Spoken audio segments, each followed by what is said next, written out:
my friends, how are you today? Oh my goodness, I am doing so good now. I started off my day a little sketchy. Like, for some reason, I just could not sleep last night. I kept being in really bad pain, and I don't know what that was. Like, I did a really hard workout yesterday, and then I did a really hard dance, but nothing, there wasn't a point where I tweaked something or I was like, ooh, that's gonna hurt tomorrow, or, and it was just such an odd spot. It was either my rib or I don't know what the heck, behind my shoulder blade. I could not figure out exactly where it was. It was almost hurting into my chest, which has made me think rib rise, and nothing happened. Yesterday I wasn't hurting. I got into bed, I was fine.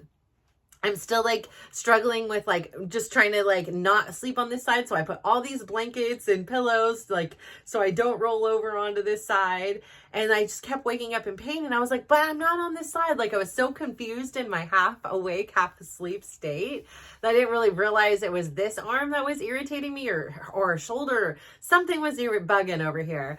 And so when my alarm went off this morning, I was like, no, I need more sleep.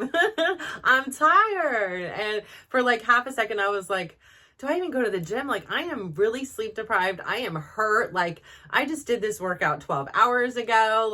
I haven't recovered a whole heck of a lot. I know it's a hard one. I just did it yesterday. I had all these things and I was like, just get up. So I got out of bed. I rolled out of bed, barely, just hanging on a thread. I was like, maybe I just need to move around. I opened the curtains. I made the bed. And it was still hurting pretty good. And so I was like, okay, I'm going to do my little meditation. And there in the, like I say, I'm a newbie at this. I don't know the rules and, regulations. I'm just making it up as I go. The point is I'm doing it, that's the win. I'm just, like I say, I'm just starting, and I don't need to know I'm doing it right or wrong. I'm just doing it. Okay. It's kind of like this. I don't know. There's probably lots of room for improvement, but we're getting it done. And that's the baseline, just to start up these habits. Right. So I'm sitting there doing my meditation. I'm sending air to it and, breathing it out. And, there was no miraculous miracle, of healing in that time. But, maybe the fresh air sent to the pain, eventually would help it.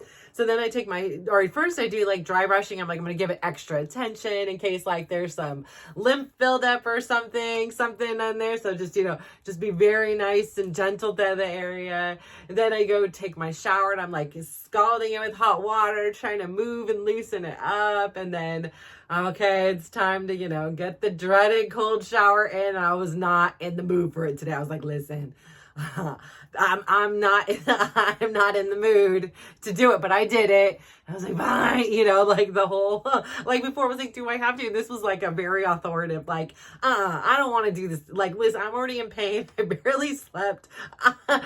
Now is not the time. But I was like, no, this is exactly the time then. Because, problems don't always come when you're just calm and, have the ability to, access these regulatory functioning tools that you're, trying to add into your natural toolbox here. So let's go. While you're irritated and frustrated and in pain and your perfect storm, we're going in, girl. And you may have to go a little extra longer today because, you just may have to. But actually the cold water kind of did, in some weird way, feel good on it-ish. I don't know. I was trying to tell myself that in the moment, but I was, I was just breathing at that point. But, so I got through that and I was still hurting. I was like, all right, I'm going to take Tylenol. I very rarely take medicine at all. And I was just like, I don't even, it is so stiff and sore. There was movements I would make that it was would almost take my breath away. I was like, it hurt. And so I drive down and I happen to have a Tylenol bottle and I'm have it in my back and I'm grinding against the back seat, trying to rub it out. Is there a knot in there? What the heck is happening here? And I was like, I don't know what I'm finding, but this kind of actually feels pretty good. So I did that and listened to an audiobook on the way down. Actually, I was in so much pain half the ride. I was like, I can't even hear noise right now. Like I feel almost nauseous. This thing hurts so damn bad. And I'm like halfway there and I'm like, why am I doing this to myself? Like, why am I going to the gym today? And then I was like, why are you going to the gym? Because you don't have to go and be 110. You don't even have to be 100. Just be your best today. It definitely is not going to be what your best was yesterday, but you're there. Just go be your best today. Even if that means you need to sit in a child's pose for 99% of the class, that's okay. I'm giving myself permission, which I did not. But I definitely, like, I'm usually using like 2 5-pound weights. I like had the 2.5s and like I had the 5 in this hand and the 2.5 here. Sometimes I didn't even do weight on this one. Like some things I was just like, nope, I got into it. I was like, oh no, we're not going there. And then other things I could pick up the 5 pounds and, you know, do skull crushers or something like that. So I'm not talking major weight here, but there's just, it's high reps or whatever, because it's bar. So, I was proud that I like persevered and I went through, but what I was most proud of, I would say from the experience was like before it would be like a cruelty, like my pain was like a badge of honor. Like it was like, I would push myself to excess out of like stubbornness. And then later that day, the next day, it would just like elongate whatever the trouble was. And it was just like, listen, Natasha, where are you today? Like today you're not at, you're at a solid 6, like at best, like, and that's okay. Just give your best today. If your best is like yesterday's 60%, that's cool. You're still doing something.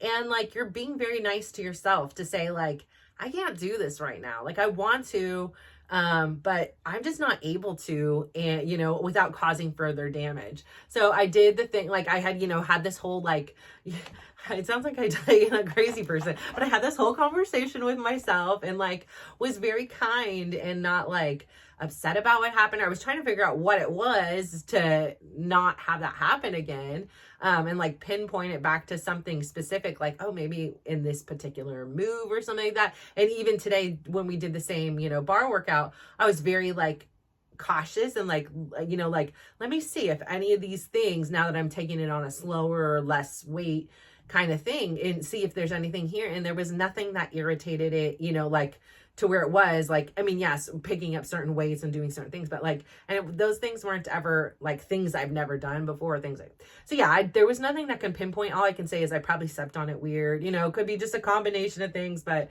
whatever, it happened. Like I can't like pinpoint it to anything specifically to like have it not happen again. So, oh well, but like the lesson can be like, it's okay to be very nice to myself, even when I'm in pain. It's okay to like push through when I don't want to, but not like pushing like a, before it was just like a, like push through the pain and it doesn't matter. Like it was like, there was a point of pain, like where, it's like, okay, you're working out, there's pain, but like there's a point of that kind of pain versus like torturing myself just because I can. And I'm really good at doing that.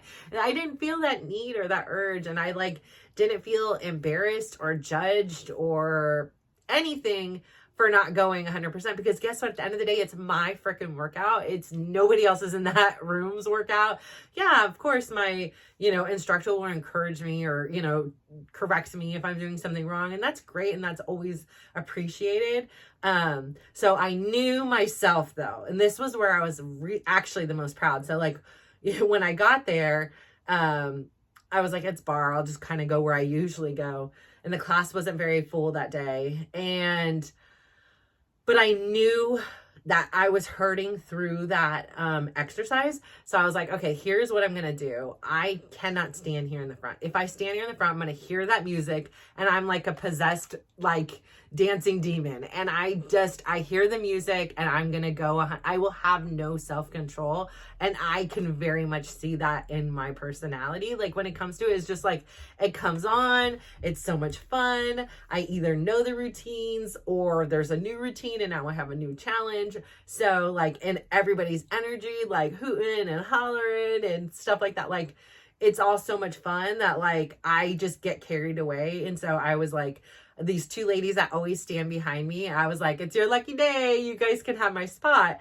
And they're like, really? And I was like, yeah. And they're like, are you leaving? I'm like, oh no, I'm going to the back because I injured myself somehow and I have no self-control. So if I'm up here, I'm probably going to cause myself more damage than good. So I'm going to go back here where I can just make sure that I, don't go 110 the whole time. Like I can be like, okay, here's a song you could take. If I have a favorite song, I gave myself full on permission, rock it, girl. But if there was one that I either didn't know or is just a song or whatever, I was like, okay, here's your time to give it a break. You don't have to do that arm lift or whatever it was.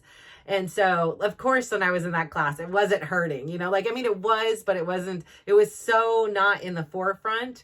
But what else I thought was super fun was, well, a couple things. One was one of my dear friends came back. She had been in Antarctica. Like, I still think that that's crazy. Like, that was one of her bucket list things. Like, because I was like, Antarctica? Like, out of all the places you can go, what made you choose Antarctica? And she's like, it's a bucket list item. And she wanted to see the penguins, and she got to see all these penguins and went to these like other islands. I was just like fascinated. I don't know. I just never, it's not on my bucket list. And I don't know. It's never been something that I'm like, hey, yeah, this is where I want to go. So I just was so fascinated to like hear like her desires to want to do so and then actually fulfilling them. So, she's checked something off her bucket list. That's so fabulous, right? But I haven't seen her since like mid-December, because after that, then she went to Taiwan so she can like vote in the election and see her family there. And then it turns out she got like really ill there and like literally was in the hospital for 7 days. And like, so she's back home now, but she's like much frailer. And like, usually she has the most infectious giggle. She has the best stories. She's so funny, but she was just, you could tell she was still not herself. She's usually especially if she's just come back from someplace, very chatty and things like that. So I could tell she was off a little bit, but I got to dance with her because she ended up dancing right in front of me. And that was fun to see. But one of the things too is like, okay, because where I stand, I usually stand right in front of the instructor, so I mostly see him. I don't even see the mirror. It's just him. Or I stand, there's one person and then him, or sometimes two people and then him or whatever in front of me, but usually it's one or none. And then as of recently, like before it was always one or always two, and then now as of recently a lot of times I've been in the front row, kind of in the center. But I like it because I vibe off his energy, and it like pushes me to do more when you're in that spot, like you can tell like the energy just kind of bounces off each other. And like he'll like motivate you, like be like kick your leg high, like do like the thing to like kick higher, or do higher knees or whatever. It's like he's it's like when your teacher's watching and you're like, okay, I want to behave. If he goes over there, I'm like, all right, I can take a little breather. Sometimes I'll walk over to the other part of the class and I'm like, okay, now's the cheap breathing time.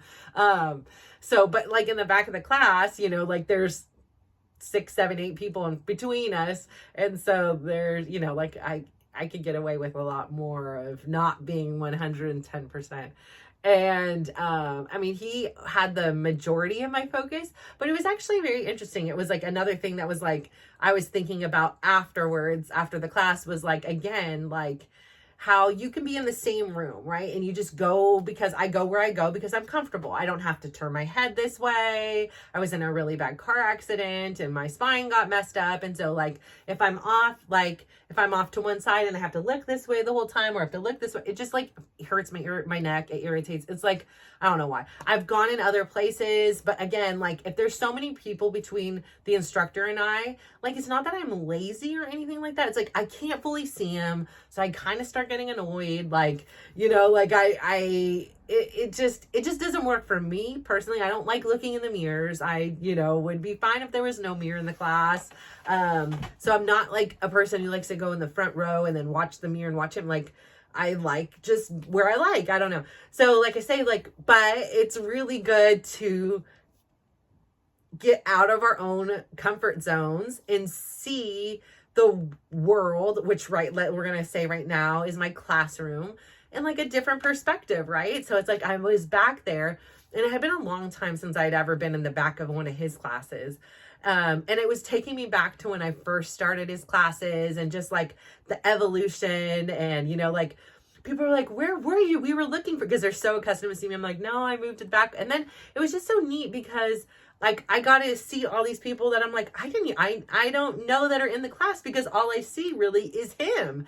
And it was interesting to see. It like made me smile to see like these women and some men in there just doing their thing, like just adding their own little flavors, trying to keep up, and then just, you know, getting out all those like inhibitions and just having a good time with this like fun choreography that, you know, touches into your, you know, sensual sides and fun sides and strong sides. So like it was really fun, like on another level, to like get to observe not only him, but also get to see how the class all reacted to, you know, his performance up there. So I thought that was really interesting. And it was just a reminder of, you know, in a small dose, right? Like how we get so comfortable in our routines. We get so comfortable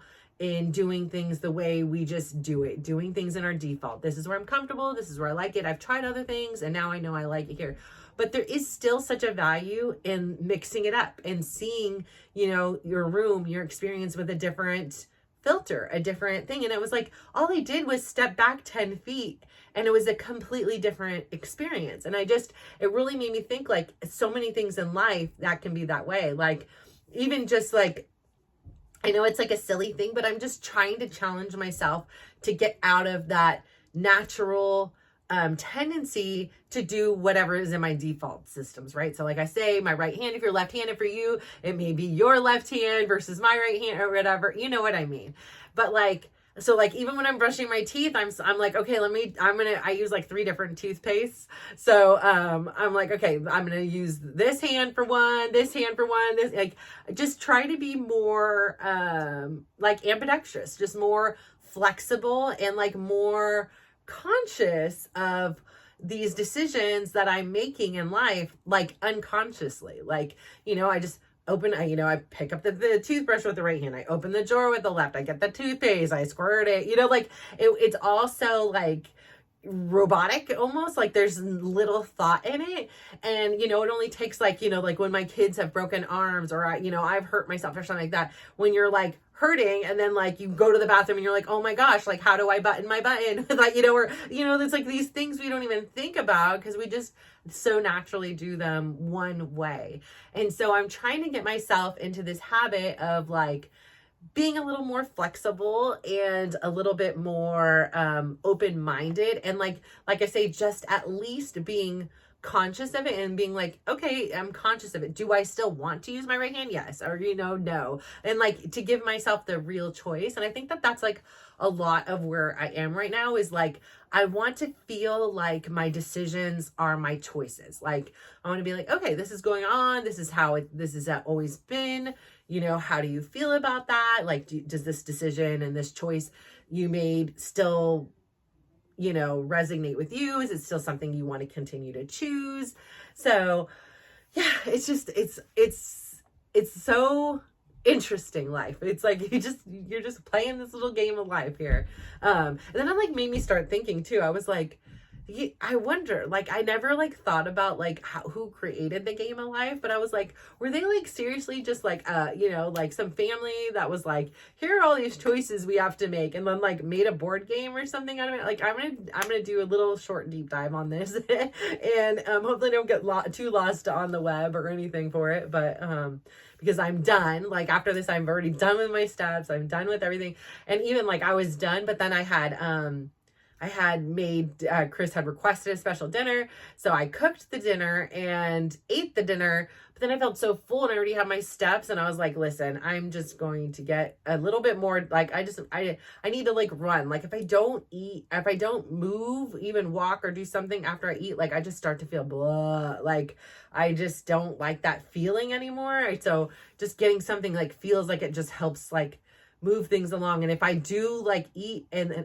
I just want to like, if I don't move, then it's like I just want to lay down and be in like a comatose state. And so I have way too much to do to just go be in a comatose state now, mess up my sleep. Like I just want to get things done, showered, in bed again, preferably with my robe, and then like let my body heal. And but already it's already feeling like significantly better. Like I could tell it's still there. It's like at a solid like 1 or 2. Like it's there. It's something is annoyed and a little irritated in there, but other than that, like it's fine. So I'm not, I'm really proud of myself for not, pushing through and being like, you can do it. And, just take the pain. And I was like, nope, not today. Listen to your body. Your body is saying not today. And I'm going to listen to it. So I'll do what I can and I'll modify where I have to. And I think that's what a lot of like the success in this part of my life has been the ability to adapt, pivot, and modify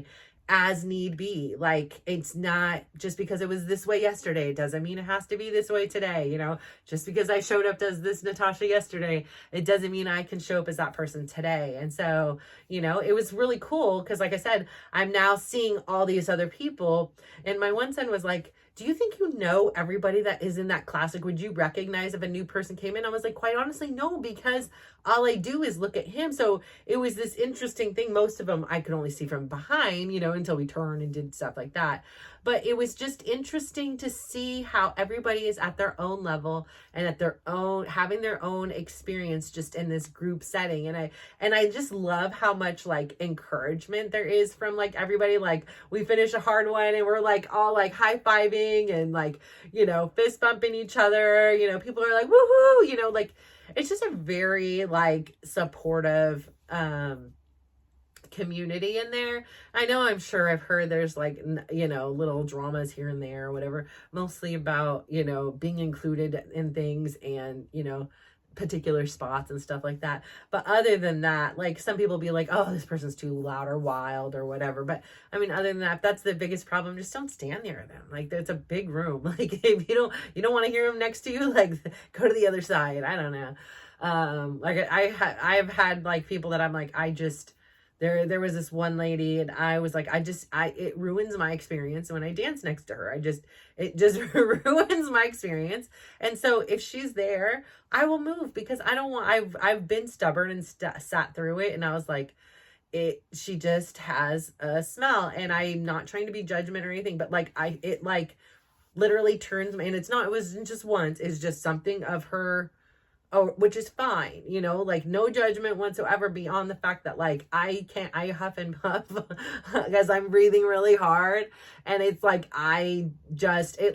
it overwhelms me. And so I'm like, listen, I'm just going to move. Like it is not that deep. And like to sit here and be frustrated for 50 minutes or, like distracted by this, it's just not worth my peace. So like, I don't, maybe she loves the way she smells. Maybe it's a perfume or something. I don't know, something, but it's just not, it's not for me. And so that's okay. Like you be you over here and I'm going to go be me over here. So yeah, that's it. But I also wanted to say, I swear I don't know if I was talking to you guys or if I was talking to one of my kids, but I was talking about, just recently, Tutti Frutti popcorn.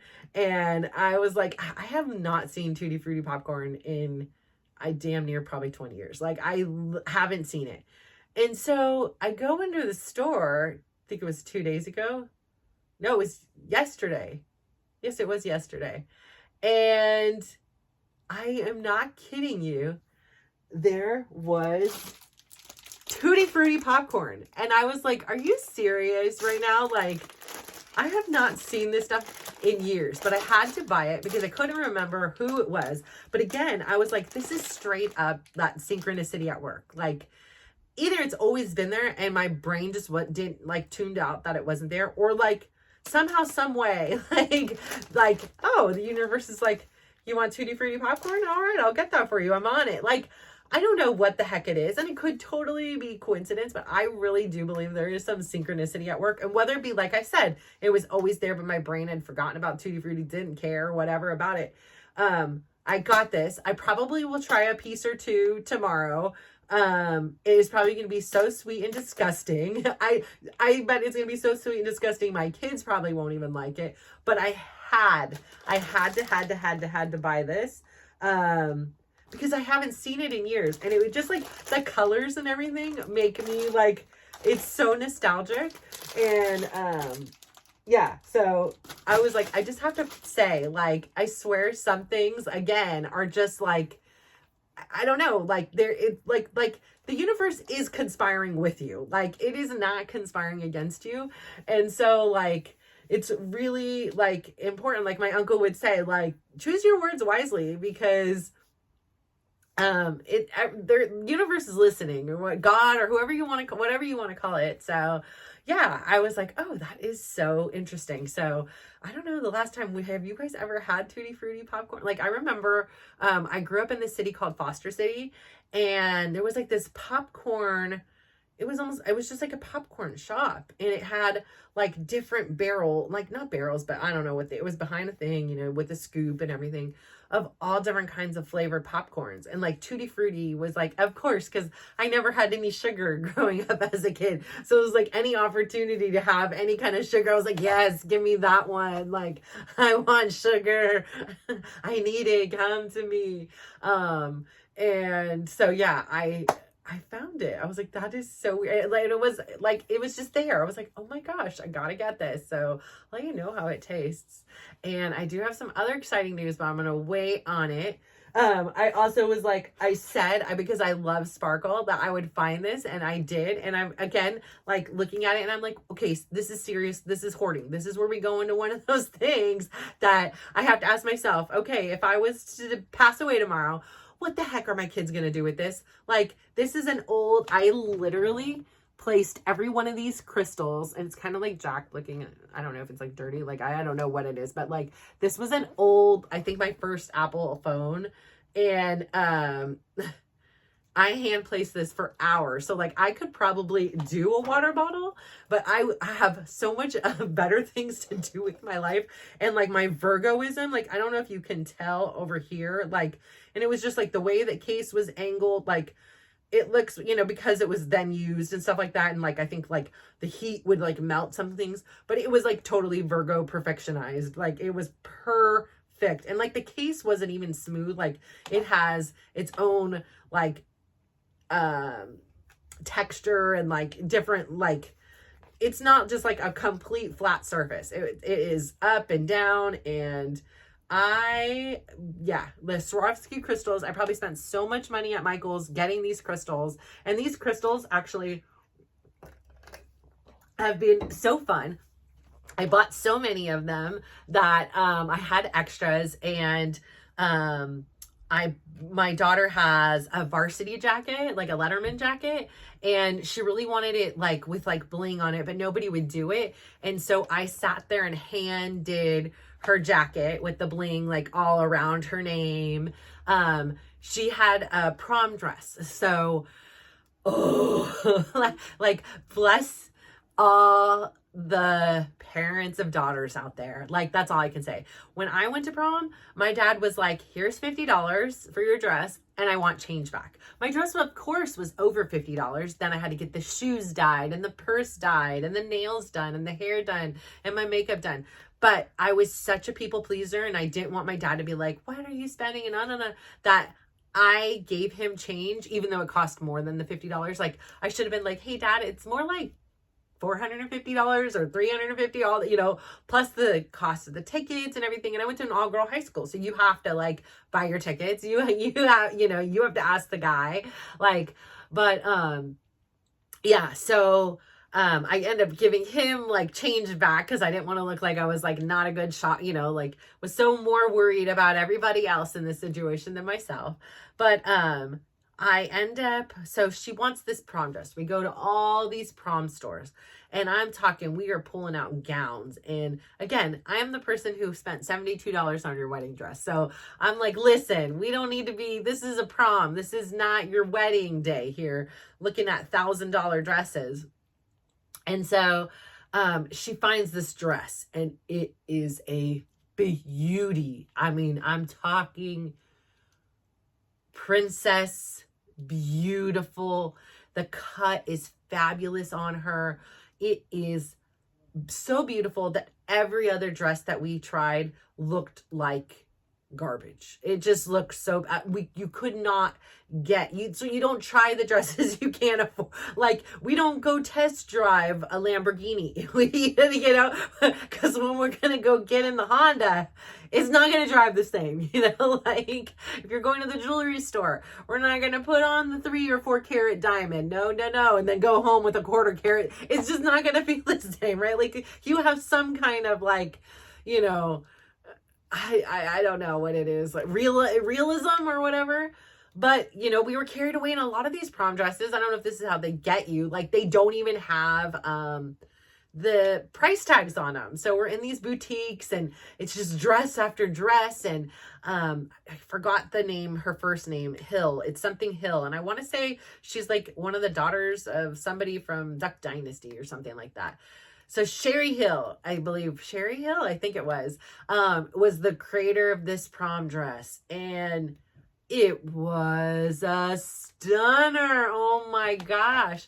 So here I am. I'm like, listen, I don't have, I think it was $850 less tax. I was like, I don't have $1,000 approximately to be spending on any dress that you're going to wear for a few hours. Like, I cannot with good conscience do that. Like, I just can't.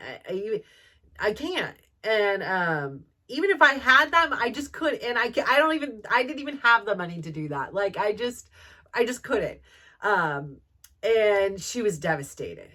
And so I head on over to the Amazon, and I was like, oh, these things say they're Sherry Hill dupes. And so I was like, okay, or I don't think they use the word dupe then or whatever, but I was kind of like looking for that style, and I'm looking for hours and hours and hours and hours and hours. And I find these ones that they look dang near close. So I ordered 2 of them, and I ordered a couple other dresses that I'm like, okay, if these don't work, we could try these. So the dresses come and they're close, but not close. And we were kind of like, I was like, it's really not that bad. It's not that far off. And then we're like, we almost need to combine the 2 dresses and then like add like bling on it. And then this would be it. Like, it would be even better than the Sherry Hill one. So here we are. I don't even know how it was like. I learned how to sew from my grandma and my Aunt Betty many, many moons ago. I had no sewing machine. So I was just hand doing the tool, adding in more tool. And then, it had this intricate design on the top with like lace and embroidery. And there I sat, perfectly placing all the bling throughout the skirt, throughout the top. And I'm telling you, I think I had to sew her into it. So I don't even know if somebody else could fit it. Like, I was like, honestly, this is the part of the sewing I didn't like pay much attention to at the end. Like, I'd be like, okay, I'm bored now. Grandma, you do the buttons and the zipper, and, Betty, you do you go zip it through the machine or whatever. And so I literally think I sewed her into the damn dress, and then just like used like fabric cutters at the end, and like not fabric, but like seam cutters, and cut her out of it, because I think I was just like, I don't know how to do this. And we are in a time crunch because it's like today. But it was so beautiful. It came out, and I'm telling you, it probably cost me $100. Like, by the two dresses, I am not kidding you. I think they were $50 each, and it was stunning. Like, she still has it. I don't even care if that's hoarding, because I'm keeping that sucker. It was like, it was like Cinderella, like coming to the ball. Like, she got so many compliments from the moms, like, because it was so unique, like a lot of the dresses were like really form fitted. And I was like, listen, that just ain't your style. Like, it's just not. And so, she ended up, it was beautiful. Just looked so like a little princess, just so lovely. Her hair was beautiful. Like, it was a great experience. So the bling I was used there too.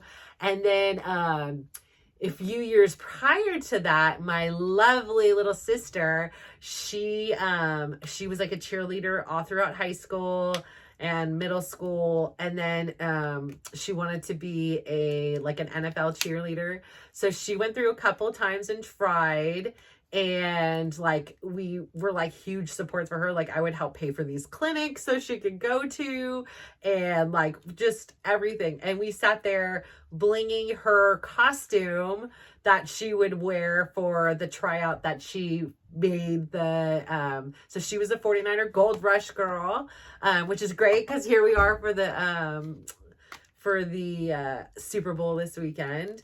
And yeah, like she was the absolute cutest. Like, and what I loved about her story of that was like she had tried, I think 2 or 3 times for the 49ers before it was finally a yes. And when it was like they were obsessed with, like she was like on the cover of a lot of the promo stuff they did. Like it's just, she tried out for the Raiders once or twice. Like it just was such a like teller of like, when it's your time, it's your time. Like don't be upset, when, I mean, of course you can be upset, right? Like when things don't work out, just like, okay, I could be sad I didn't make Big Brother that year. I mean, I could be sad. Like I'm not, like, it just wasn't my time. There's no reason to be upset about it. Like it just wasn't meant to be in that time.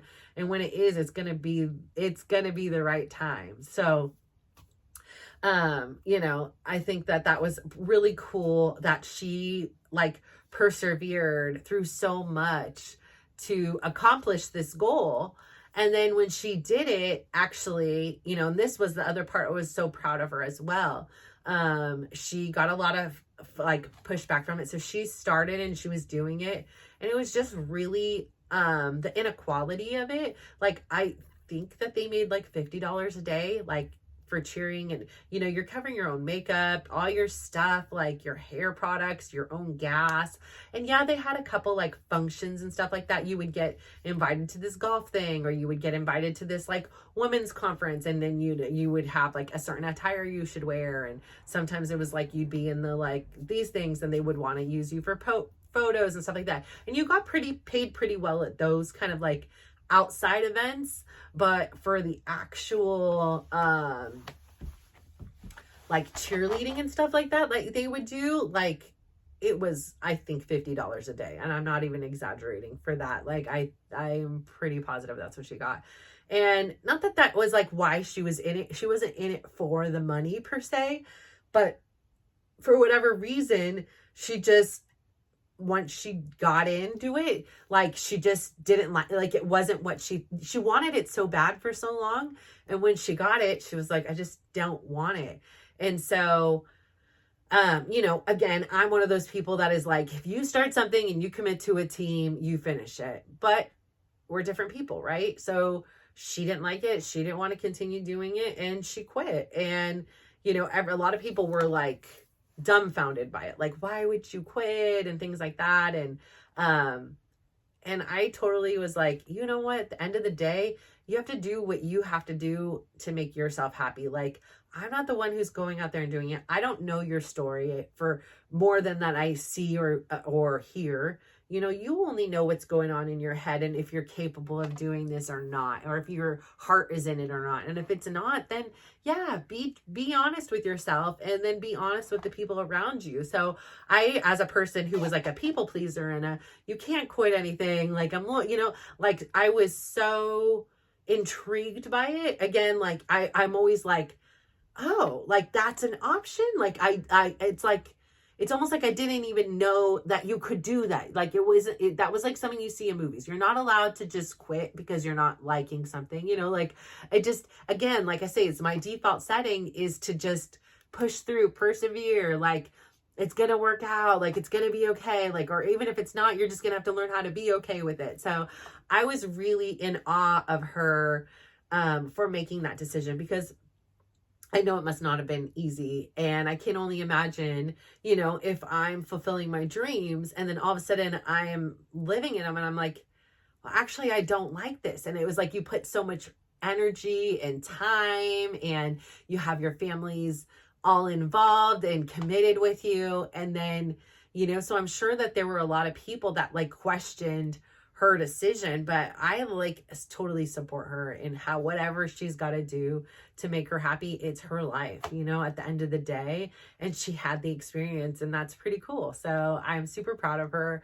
If she was never made it, if she was one for a day, an hour, or what, like, you know, it's her life. And so I'm happy she's happy with her choice. And I've never heard her say like, oh, I regret that or anything like that. So that's good, you know, like she did her. So it's hard, right? Like to make decisions, and like sometimes we want something so badly and then we get it and we're like, why did we want this in the first place? Like it's like it kind of becomes something bigger than what you even are. Like it's just this like quest for this thing more than the thing itself. And then you get it. I'm like, I don't want, yeah, you know, like it, okay, whatever. Maybe like this Tutti Frutti popcorn. No, I didn't really want it, but I had to get it at this point.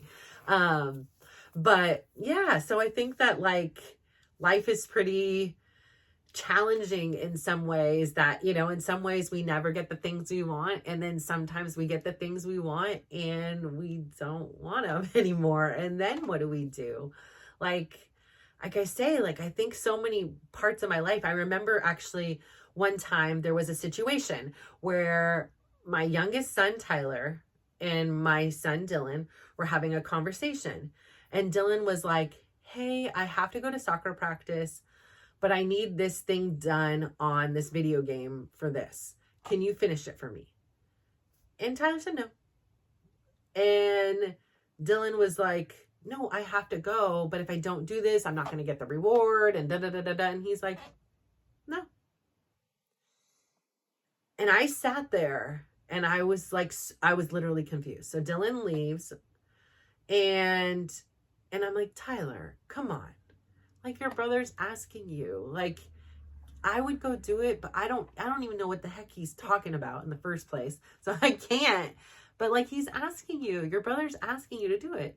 And he's like, no, Mom, I'm not doing it. And I was like, okay, well, why? Like, why won't you do it? And he goes, well, he should have used his time wiser. Like, if he wanted to be able to do this, he shouldn't have came home and did X, Y, Z. Like, he should have done his thing. And then I just kind of sat there and I was like, so you're really not going to do it? And he was like, no. And I was like, well, do you feel any guilt or sadness or like sorrow that you're not doing it? And he was like, no, why should I? And I was like, well, like you're not doing anything else right now. Like, why couldn't you do it? And he's like, I just don't want to. And I was like, so you really feel no guilt? I'm not like, and I was telling him, I'm not like trying to make you feel guilty. I'm trying to understand this because I over here feel hella guilty and I don't even know what he's talking about. But all I could see is like, he wants something. He's asking his brother so nicely, and then you won't do it. And I'm not saying that you're a bad person. I just don't understand. Can you explain this to me? And you know, like, cause I was like, you can do that? Like, that's an option. Like, even if somebody asks you something nicely, you can say no, and you can say no and not feel guilty. Like, I was like, seriously, I was like, the teacher becomes the student. Like, I was absolutely intrigued. I'm like, I'm not saying this stuff to like, I'm not being passive aggressive here. I am seriously trying to learn something here. Like, I was like, this is a big day for me. I was like, I need to like pay attention. I'm gonna get out a notebook and take notes. I was like, let's start from the top. So your brother came in. He asked you very nicely, can you please do this? You said no. Okay, so you said no. Okay, now what happens? And you just feel nothing. And he's like, no, I don't feel any guilt whatsoever. And I don't know if that's any kind of, you know, part of me was like, is this like some kind of, I need to put him in therapy? Is this some kind of like, is he a sociopath? Like, how come he doesn't feel guilty and sad that his brother doesn't get these video game rewards? And I'm over here having a panic attack. And like, I'm going to sit here and go on to Google and be like, how do I play this game to get my son the rewards? And da-da-da. And he was just calm, cool as a cucumber. And he was like, no, I don't. And here's why. He could have done it. Could have used his time better. And I was like, you're so right. Like, you are totally right. Like, he's like, if it was that important and it was more important than soccer, then he wouldn't go to soccer and he would do it. You know, he's like, but soccer is obviously more important, but I don't want to, so I'm not going to. And I'm like, whoa, Like literally, my young son just blew my mind on a Tuesday evening. Like, I don't know. So it's like, I just think like, again, I'm so conditioned in these default systems, so conditioned to fearfully people please and, you know, do what other people do and make sure there's harmony in the house, that I will sacrifice anything. I mean, literally, if it wasn't for that, I would have then went to like his siblings and been like, can you give me a crash course? Can you show me how to do it? Like, I will get on the internet and pay somebody. My kid is going to suffer. Yeah, and I don't even like video games. Well, I'm learning to, you know, now embrace who they are. You know, again, this time I was very against video games. So I'm like, what? But here I was, like mama bear wanting to protect her cub, and you know, and here my very wise younger son is the one giving him a lesson on time management, and I'm sitting here and giving me a lesson on boundaries apparently. And I was like, I don't know how to do this. How do you do this? And I was like, really, there's no guilt whatsoever, like zero, none. I said, no, I don't. And like I said, for a part of it, I'm now trying, I'm like, please, can you just do it? Like, I will pay you. Like, what is it you need? Like, do you want extra candy? Like, I'll go buy you something at the store. Tell me what you want, ice cream? Like, just go do the thing, whatever it is, for the 15 minutes and everybody's happy, right? But then I guess he wouldn't have been happy because he didn't want to do it. And then I would be over here like blackmailing him, like, to do it, you know, like, I don't know. So it was a great lesson. And like, I have told him a few times since, like, thank you so much for giving me that lesson. Like, I'm not saying I was able to apply it at that time. And this was only like maybe 2 years ago, maybe a year and a half. Like, this wasn't a long time ago. Okay. Like, that I'm just learning this new concept in my brain. Like, oh, really? Like, there have been a handful of times since, I would say, yes, since 2020 that I have been able to, you know, I'm now better at saying no. And I remember one of them was to like be a team manager. And I was like, no, I've done this before. I know right now I do not have 100 hours of my life to be disposable, like, for a team manager. Somebody else will step up. And I remember Chris was like, why not? Like, what do you have? You know, he was basically me to Tyler. And this wasn't a 15-minute thing. And I was like, no, I just don't want to. And he kept like, you know, the same thing. Like, but I don't understand. Like, why not? Why wouldn't you? You did it for Brad before. You've been a Girl Scout leader with Karina. Like, why wouldn't you do this for him? And I was like, because I don't want to. And I was like, if you're so concerned though, you can absolutely do it.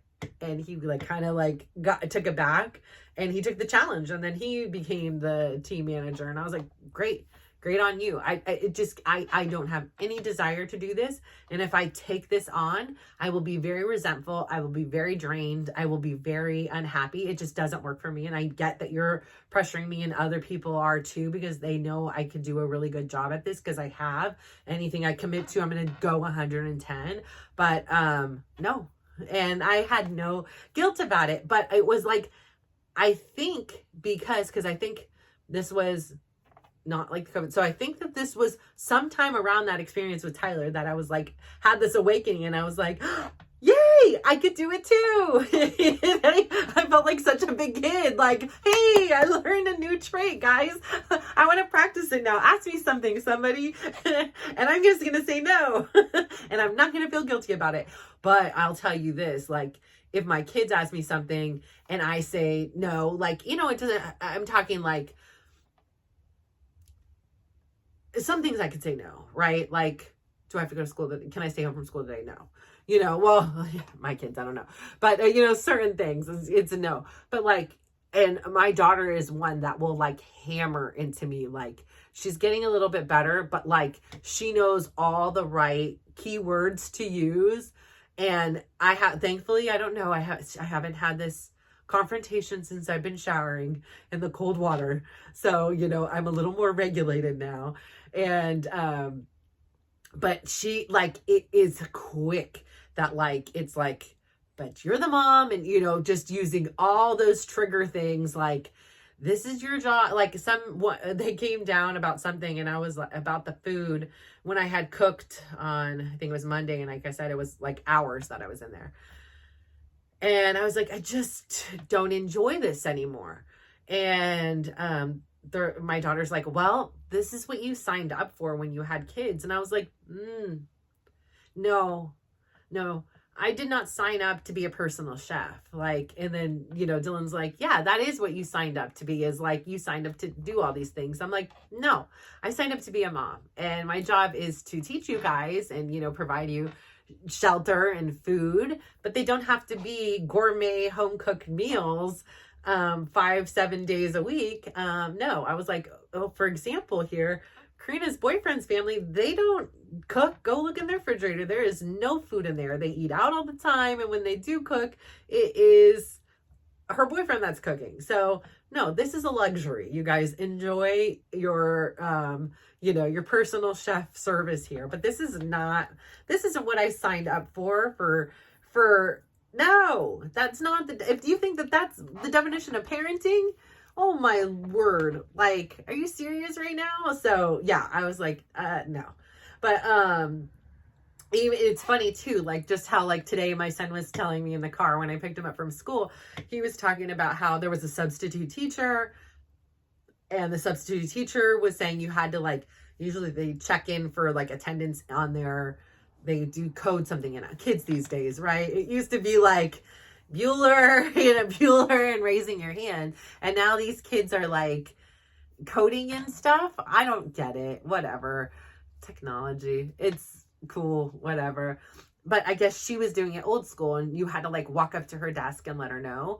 And so one of the students was like, hey, did you go do that? And he was like, do what? And he was like, oh, you have to go check in with her. And they were like, oh no, we didn't do that. So a couple of them went up, and they were like, we've been here. And she's like, well, you're going to get marked tardy because you didn't come up to me sooner. And it's now 10 minutes past the class. And they're like, we've been in here. And Tyler was saying he could feel himself starting to get like flustered. And I was like, okay. So remember when I sent that text and I was saying I was feeling flooded, like I am getting triggered. That is how I was feeling. And, that's how you're feeling with them. I'm like, and then anything you say or do in that state can be used against you in a court of law. Like, it is not going to come out the way you want it. And he was like, yeah, I was getting frustrated. And he's like, my friend could tell. So he was kind of like, calm down. I'm going to take over on the conversating part right now. But that's why I was like, okay.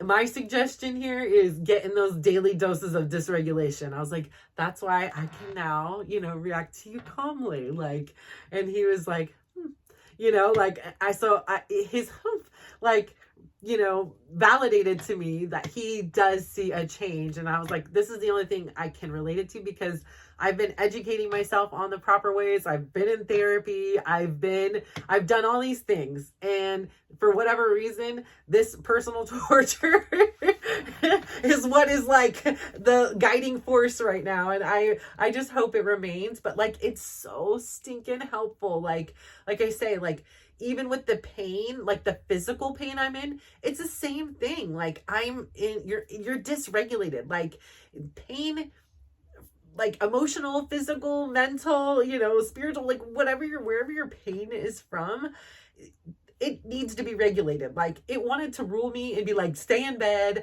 do not take the cold shower today, like, don't go to your workout. Like, it was just pissy and it wanted to be the boss. And I was like, we're going to hold on. We're just going to breathe into it. Okay. Namaste vibes. And see where it's going to go from there. Like, we're just going to take it easy. I know you're hurting right now, and we're just going to calm down, So it's like, I literally have to like talk to myself like I'm a child and be, like, have this sense of like calmness. And it sounds so psychotic, but it's so helpful for me, at least. So I'm hoping that somebody else can share this experience and say, yes, it's worked for me with my significant other and my child and my mother, like when they are getting me triggered, or when I was in pain, or whatever the story may be. So yeah, like, life is just cuckoo crazy, I swear. But it's so much fun. And I feel like I'm doing little things like I never like had like because I'm so excited about this, but then there's moments that like again, like I have now today, as of today, gotten clearance from all of my kids and they were like, that's fine. Like my little one was like, wait, so you're gonna call your YouTube channel my name? And I was like, no. I was like, can I just like talk about you? Like, I'm not gonna like this is an ode to Tyler, or I'm only talking about you or something. But like, you're such a big part of my life that you're a part of my story, and your stories have influenced my life. Obviously, like the story I just told you, right? A few stories I told you today. But like you're such this big influence on my life. Like not only have I had this pleasure of being your teacher, but you have also been mine. And like you guys are also my guinea pigs where I am trying out new tools and I am practicing on you guys because you're a very safe place to practice them.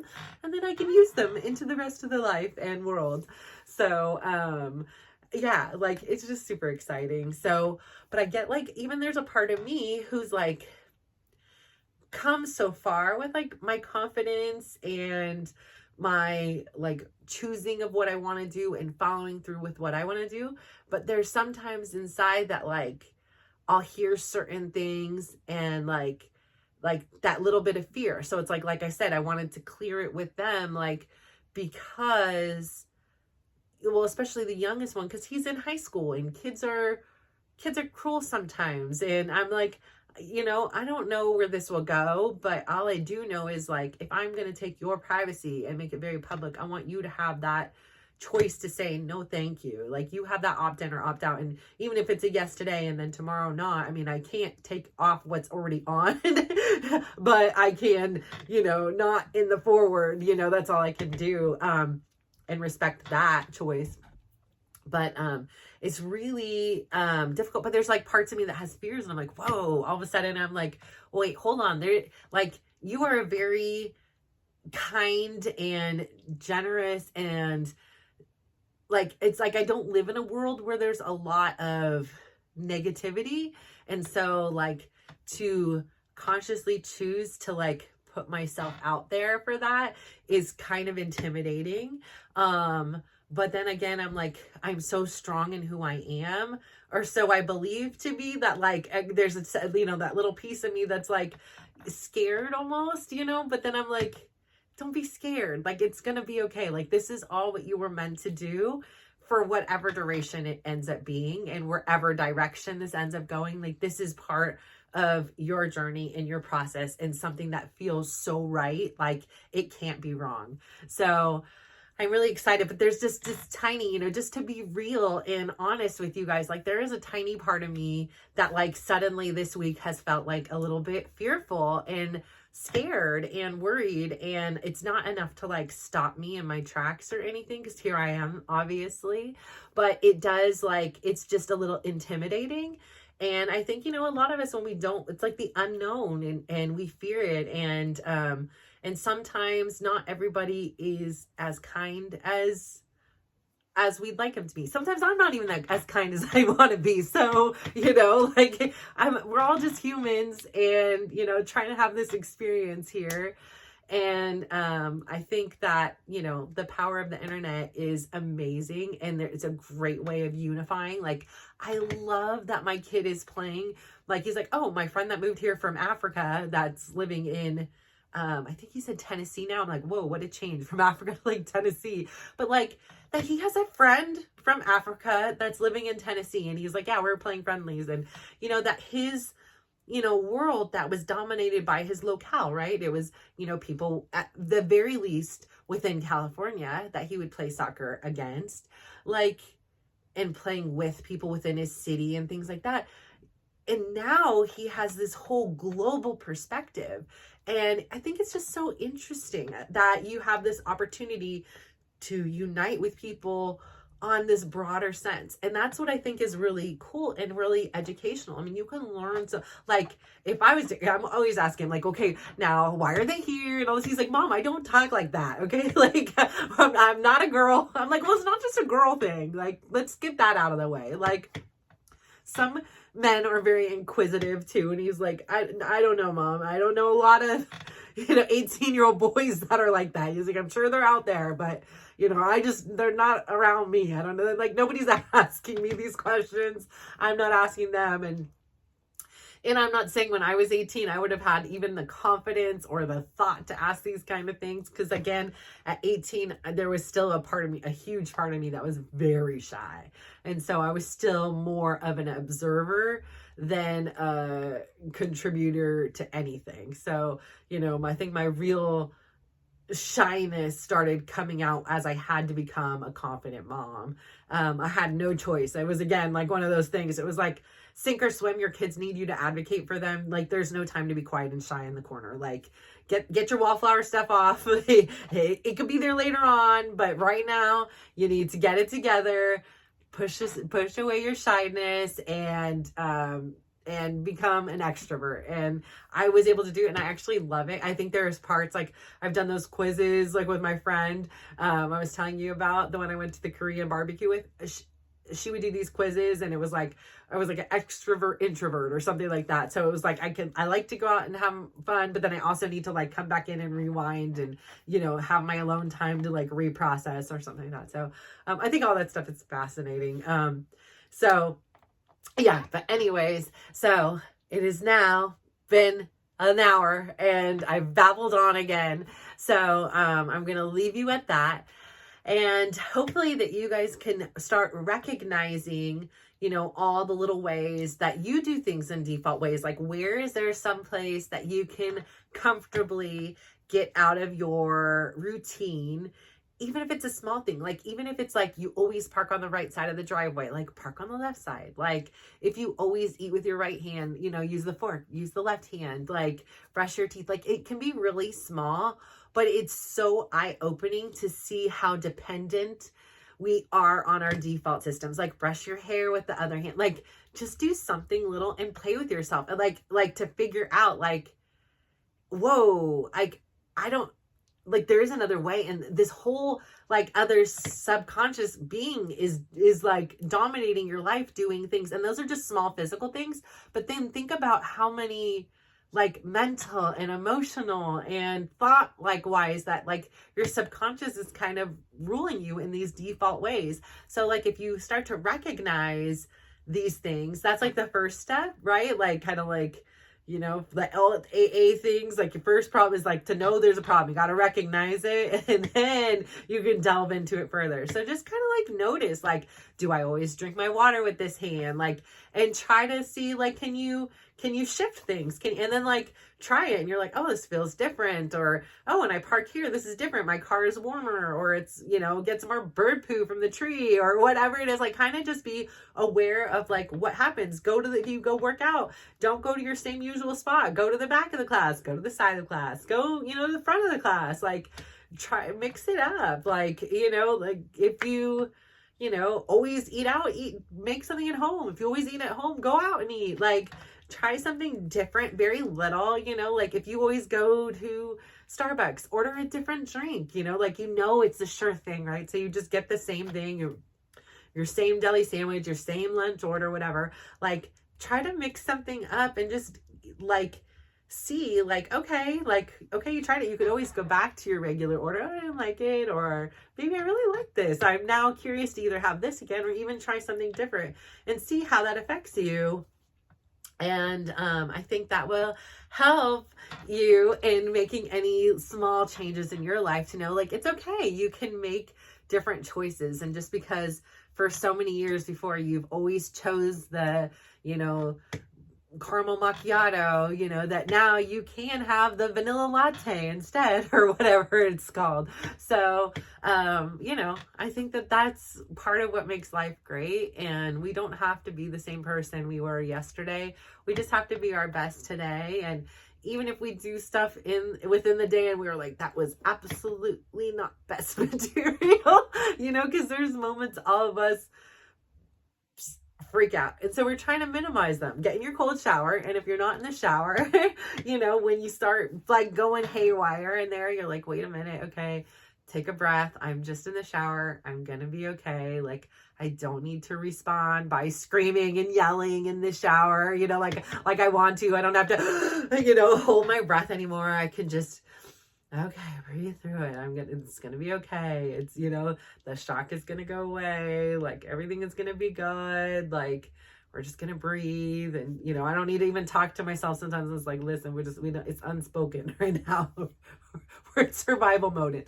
I'll even like put the water on my face. I'll open my mouth and put the cold water in my mouth. Cause like, just even feeling that cold water internally, like it makes me recognize how warm my mouth is. I never really realized it until I'm putting freezing water in a shower. Like I say, I'm moving all around. Like, as soon as it tries to even get comfortable within the discomfort, I'm on to the next spot. I'm making sure it's getting to the bottom of my feet. Like, no spot is spared. You're getting cold too, honey. So yeah, I say all that to say, thank you so much again for tuning in. And I am so excited for you to be a part of my journey. And like I say all the time, I really want to learn about you. And I really hope that these stories in some weird way connect with you and like make some sense to you and make your life feel like, oh, like I feel this, or, you know, like something. So I hope that, and if not, you could just laugh at my crazy. That's okay. Like, I would totally laugh at me. But yeah, so I hope you have a great evening, day, morning, whatever it is. Bye.